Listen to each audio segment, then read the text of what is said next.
was the boogeyman. Run, Randy, run!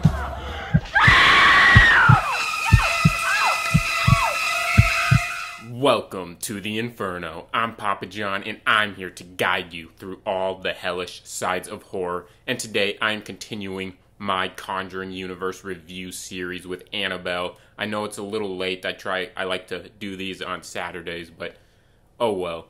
Here we go, talking to Annabelle, the first one, so let's get started.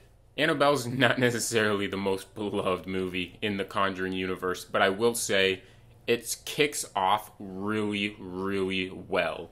The first 30 minutes or so is great. We have the home invasion, which I loved. I thought that was all executed extremely well. It's shot well. The atmosphere is great in that home invasion sequence. And then even after that, when they're still at the house and you kind of get the demon and everything and Annabelle terrorizing them at the house, that's all really good too, in my opinion. Where the movie kind of starts to slow down and kind of stops being great is when they move to the apartment. And once they get to the apartment, I don't necessarily think it's all that terrible. I just think it's stuff we've seen before, and we've seen it done better, and so it just comes off as being bland. But at the same time, I still think they do a decent job executing it. Now, one thing Annabelle does do really well is the camera. I think the cinematography is actually really good in this movie. And it's the same, the director, John Leonetti, was the DP, the director of photography on The Conjuring. And so you kind of see the similarities in the shots, and both movies are executed and both movies are shot very well. I love the fact that this movie sticks with the subtle paranormal horror that The Conjuring did so well. However, subtle horror, if it's not executed right, can come off as boring to a lot of people. Personally, I kind of appreciated some of it, but I think the fact that you didn't have the right sound design, and that's the big thing when it comes to subtle paranormal horror. The difference between having pictures fall off the wall and making it scary and horrifying is kind of the way the scene is designed and the way the sound is designed and executed. Where here, you have similar things like books falling off a shelf, but then the whole design around it, especially like the sound design in the sequence, doesn't make it horrifying. It's just books falling off the shelf. And that's one thing I think this movie lacks, is the sound design. It has great visuals, but the sound design is lacking.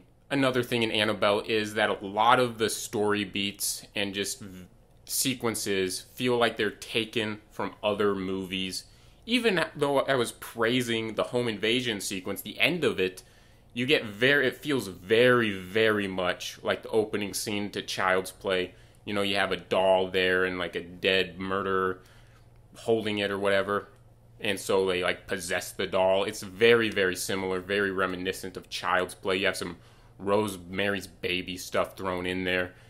You have some stuff that reminds me of like Ghostbusters 2, because every time I see those old-timey strollers, it makes me think of Ghostbusters 2, because I watched that ad nauseum as a kid.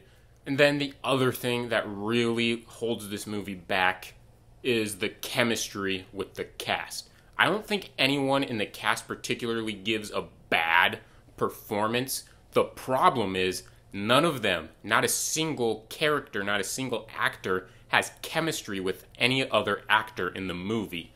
And so you don't feel the emotional connections between any of the characters. And so you don't feel emotional payoff. You don't feel any development. You don't feel anything, really. It just feels like soulless horror. Another thing about the story is it feels like they took a story from like a 45 to 60 minute episode of television and stretched it into a feature-length film. Honestly, that's kind of what it feels like to me. And that's why I think once they leave the house and get into the apartment, it kind of gets a little stale and a little slower to me. But one thing I will praise this movie is there's a couple great, phenomenal scares in there. The majority of the movie is very bland and lackluster. But when you get that door scare where that little girl runs through the door, all of a sudden becomes this 20-year-old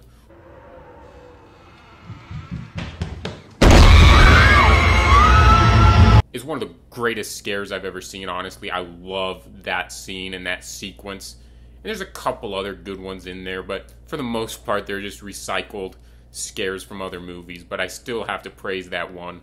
So what circle of hell does 2014's Annabelle belong in? I've gone back and forth on this one, mainly because this time around, after watching it, I actually had a positive opinion of it.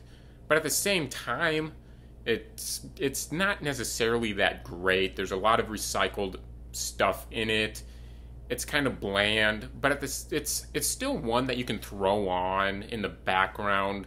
You know, it's a good background horror movie, if that makes sense. And it's got some really good cinematography. It's got a couple really good scares in there, but at the same time, it's a little boring and slow. But I do think I'm going to give Annabelle, I'm going to put it in the 5th circle of hell as a meh movie. Go ahead and tell me your thoughts on 2014's Annabelle in the comments section down below. It's one of the more disliked or even hated movies in the Conjuring universe.